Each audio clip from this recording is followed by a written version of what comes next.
And so we look at the worldview that we see things through. So the secular idea of the New World Order is the Civilian Podcast, right? So we see definitely a New World Order that's taking place there. On the flip side, on the God, King, Father, Friend side, that New World Order is the antichrist system that's being set up right before our very eyes. And so, again, the antichrist isn't just going to pop up on the scene and everybody go, yeah, you're the antichrist, let's all like pay homage to you. That's not you're the old antichrist I've been hearing about. Man, we've been hearing about this guy for so long. Finally, you're here. Now we can. Will you please make one world government, one world currency? Hurry up already, right? And so you get this idea of like the description of two kingdoms, right? So the kingdom of God or the kingdom of Yahweh versus the kingdom of darkness. And so these ideas are kind of like major themes that run throughout the Old and the New Testament, which is why they're important, why we kind of want to focus on them here. And so, in other words, if the Antichrist characters to show up and rule in the end times, we would expect to see that kingdom being built kind of like, and the example that we use is kind of like, have you seen Star Wars? The half-built Death Star, right? So, the idea is still functional, but it's not yet it's not yet complete, right? So, and if that's the case, then, God, King, Father, Friend details the New World Order from the biblical perspective. And so there's a lot of things that need to be put in place if, like it says in Revelation, this person is going to cause everyone, small and great, rich and poor, male and female, free and bond, everybody to receive this mark on their right hand or forehead. And you can't buy, sell, or trade unless you have the mark or the number of the beast. And then the number is given 666, right? So that has its own history. Beast language, beast terminology has its own history. It's definitely Old Testament. Beast is very important concepts to understand, because if you're reading it, you think it's like a dragon that's popping up, because the terms like dragon are used, and not knowing what those refer to. Luckily, Hollywood already reimagined dragons for us, so we know what they look like. They did, right? And so what we end up. But it's interesting, right? So having they put all those ideas in your head, so and then kind of in that fictional way. So even if you're new and you want to go back to like, okay, I'm going to read some comes up, you're in a hardship. Usually that's when people turn to God, right? Maybe there is God. You start reading and you're like, okay, no, this is like, let's put that away. Yeah, because it puts it in like fairy tale or fantasy land. And especially in hard times, the last thing you want is a fantasy. Exactly. And so, which is a good segue into a psychological operation, right? So we mentioned in the Civilian Podcast, they don't call them PSYOPs anymore. They call them Military Information Support Operations, or MISOs. And so for our next piece here, so in view of this spiritual MISO or spiritual PSYOP, you have this idea that the God of Israel is the true God. And so, if that's the case, then how did the other nations get all of their gods? And so now you're getting into how the Old Testament is framed.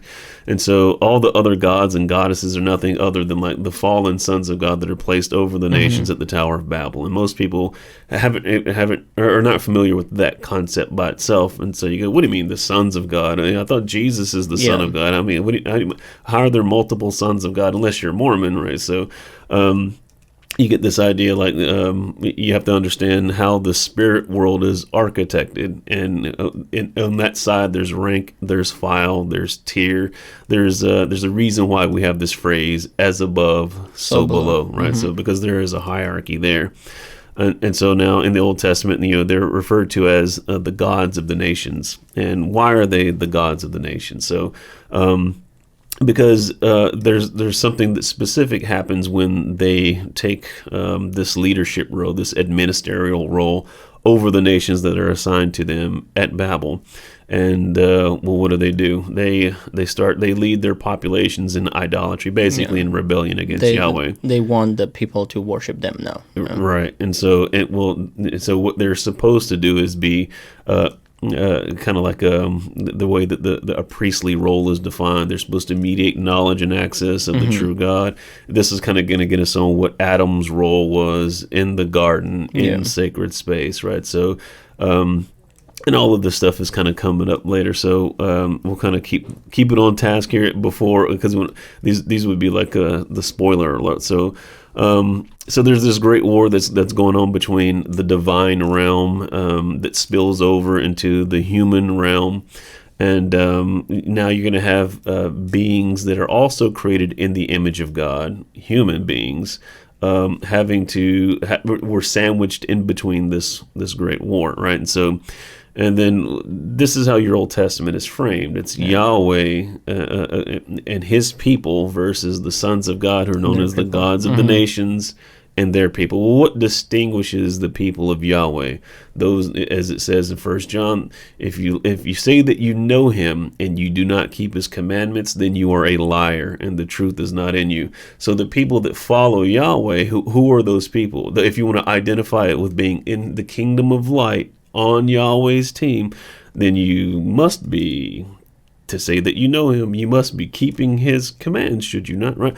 Otherwise, you make the text out to be a lie, right? So now as we go through, we'll see that we're kind of the ones that are sandwiched between this great war, and really it's just about choosing sides. And so where does your loyalty or your allegiance lie? Yeah. So there you see the importance of the idea that you will be like gods, right? To give you that idea, because then you don't have any authority and you're not answering to anybody. Why would you do, for, let's say, oh, I'm a good person, I won't kill, I won't do all this stuff, but there's also other stuff, right? You can't lust on, well, you're like, okay, I'm not doing anything bad if I'm lusting, so and then you decide for yourself that from now on, I'm still a good person, I won't kill anybody, I won't rob anybody, I won't steal, I won't... So what you'll have is a do no harm policy. Exactly. And that becomes, that's a law unto yourself. Now here you are in the created world, making laws that govern you, a creature.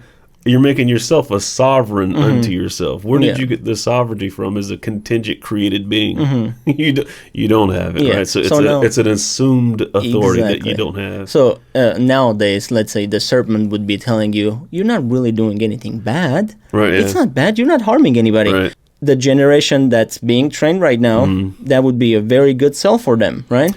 Like under the do no harm, like, okay, as long as it has nothing to do with me, probably, right? They'll start somewhere there. That's all, relativism, right? So, morality is relative to culture, upbringing, and, whatever ideology your ancestors had. Yeah. And what's, as Jordan Maxwell would say, like the law of the land. Like, so when you land on a land, like, hey, well, what's the law here, right?